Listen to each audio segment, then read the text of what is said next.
Good morning, people of Earth, and all your pets. I'm Reverend Rummage here again today to do a version of Reverend Rummage Reads, a 1959 edition of Peter Rabbit.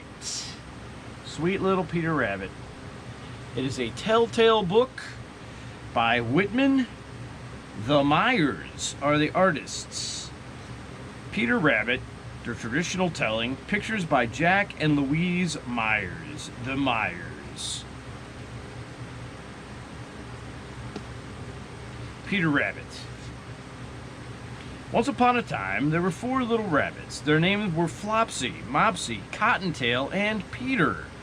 They lived with their mother in a grassy bank beneath the roots of a big fir tree. These pictures are cute. Delightful. Everybody's happy. "Now, my dears," said Mrs. Rabbit one morning, "you may go into the fields or down the lane, but don't go into Mr. McGregor's garden. Run along now and don't get into mischief. I am going out." Mrs. Rabbit took her basket and went through the woods to the baker's to buy a loaf of brown bread and 5 currant buns. How delightful. Whoops, we need some pictures, don't we? There she goes. There's an action photo of painting of Mrs. Rabbit going down to the baker's. All the little kids listen attentively. Mopsy, Flopsy, and Cottontail were good little rabbits. They went down the lane to gather blackberries for supper. But Peter, who was very naughty, hopped straight through Mr. McGregor's fine garden and squeezed under the locked gate. I believe this is Beatrix Potter. He ate some lettuce and beans and radishes. Then, feeling rather sick, he looked for some parsley.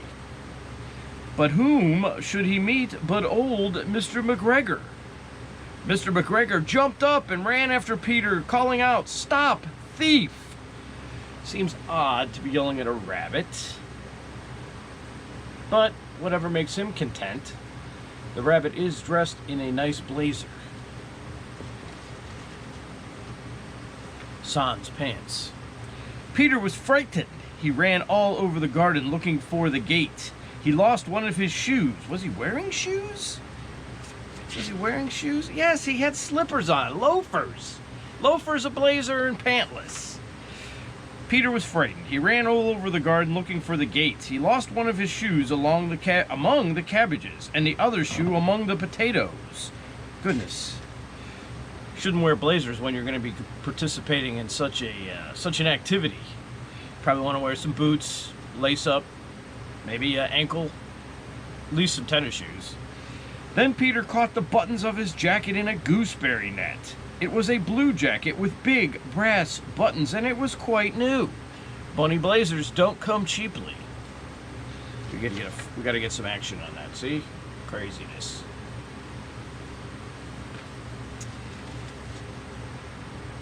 When some friendly sparrows heard Peter crying, they begged him to try to get away before Mr. McGregor caught him. Well, that's a lot of help. At least it's spiritual help. Or Mr. McGregor was just about to pop a sieve. He was going to put a sieve over his head. Mr. McGregor was just about to pop a sieve over Peter's head when Peter wiggled out of his jacket and dashed away, as a rabbit probably should. Be more clever. Oh, poor little Peter. He rushed into the tool shed and hid in a can.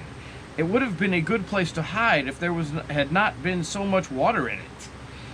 Presently, Peter sneezed, kerchoo, and Mr. McGregor was after him again in no time. Mr. McGregor is undaunted in his pursuit of Peter, as if he doesn't have anything else to do but pursue this rabbit. Up and down, all around the garden they ran. At last, Mr. McGregor gave up and went back to his work, possibly as he should have earlier. But then we wouldn't have a story. Peter saw a door in a wall, but he was too fat to squeeze under it. He asked a mouse the way to the gate, but she had a large pea in her mouth and didn't answer. Nice jacket. Again, no pants, but she's using her mouse feet instead of shoes, so she doesn't have that concern. Soon Peter came to a pond where a pretty cat sat staring at some goldfish. He went on without speaking to her, for he had heard about cats from his wise little cousin, Benjamin Bunny. Aw, isn't that a nice little cat? All right, checking out the koi pond in Farmer McGregor's estate. Not eating cabbage now, are you, Peter? Suddenly, quite close to him, he heard a scratch of Mr. McGregor's hoe. Peter hid under a bush, but as nothing happened, he came out and climbed into a big wheelbarrow. The first thing he saw was Mr. McGregor hoeing onions. Mr. McGregor does not seem happy in his work. He seems like an angry fellow. Perhaps he's better suited for another occupation. I don't know. Maybe Mrs. McGregor is a little frigid. We don't know that. Beyond him was the gate. Peter got down very quietly, ran to the gate and squeezed under it. Then he ran as fast as he could into the woods. Mr. McGregor hung up Peter's jacket and shoes as a scarecrow to frighten blackbirds. Now that is an intimidating scarecrow. No doubt, frightening everyone.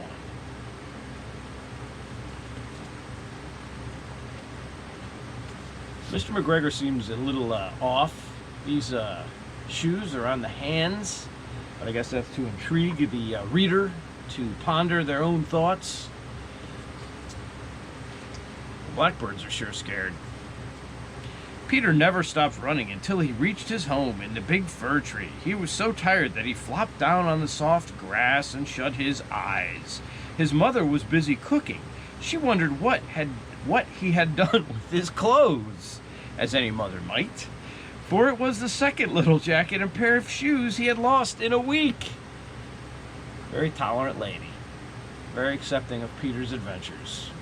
She seems to be well off, as she has a nice wood-fired or coal-fired stove. Very nice dress, again with the loafers, the lady loafers in this case. And Peter, naked as a jaybird or a rabbit. Peter did not feel a bit well that evening. His mother put him to bed. She made some chamomile tea and gave a spoonful of it to Peter. Delightful. Again with the loafers, slippers under the bed. No one knows how to tie, probably because they don't have opposable thumbs. So they wear their loafers. But Mopsy, Flopsy, and Cottontail had bread and milk and fresh blackberries for dinner. Good rabbits get their reward. Bad rabbits, they go to sleep after having a harrowing adventure, fearing for their lives. We're going to have to ponder the meaning of this book, come back with some kind of interpretation. That is a great photo. That is a great painting of rabbits enjoying a nice blackberry and currant bun dinner. Mrs. Bunny, nonplussed by Peter's activities, knows that he'll probably end up as roadkill anyways. Tends to her flowers. Very nice. Peter Rabbit, 25 cents originally. A telltale book by Whitman. The Myers, both Jack and Louise. Don't know if they're married or brother and sister. Render a scintillating tale of rabbit mischief, redemption, reward. Just the everyday life of a rabbit in the field. Beautifully drawn. 1959. That's today's Reverend Rummage Reads. It's a rainy day outside. We're having some storms here through the Big Lick Basin. I hope you enjoyed the Reverend Rummage Reads this week. As always, I'm Reverend Rummage, here in the pit. Hope you enjoy your day. Thanks again. We'll talk to you later.